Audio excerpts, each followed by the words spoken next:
The greatest thing about working on a Spider-Man game is that you're working on a Spider-Man game.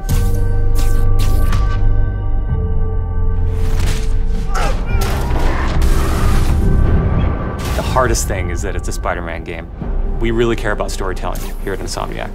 And I think that's how we go into every day we come here. There's this push to really get it right. One of the most compelling things about Spider-Man is just when Peter Parker and Spider-Man's worlds collide. And we've tried really hard to weave the two stories together to create a story that is not necessarily just a superhero story, but a human story as well.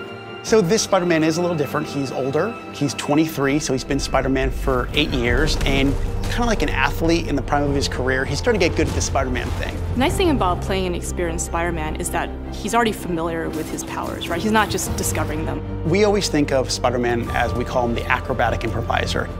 He's looking for not only how he can take advantage of the way the enemies are positioned, but what around him. Could he use this object to grab with his webs and throw at an enemy? We want people to not only see the enemies in front of them, but the environment around to take advantage of both of them.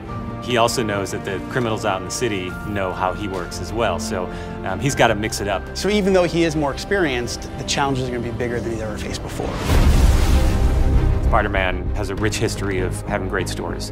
The core of our story is this duality between being Peter Parker and being Spider-Man. What's cool about Mr. Negative is that he also has a duality. He's got his positive side as Martin Lee, who runs the homeless shelters in the city, but he also has his negative side.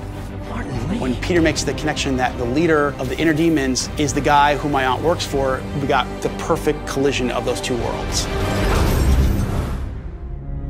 So many people have their own vision of what Spider-Man should look like, what he should sound like, and in the end, we just have to put a new and fresh twist on who he is. And for us, it's really, really important to deliver those big spectacle moments, those near impossible scenarios that only someone like Spider-Man can survive, and put you in that action.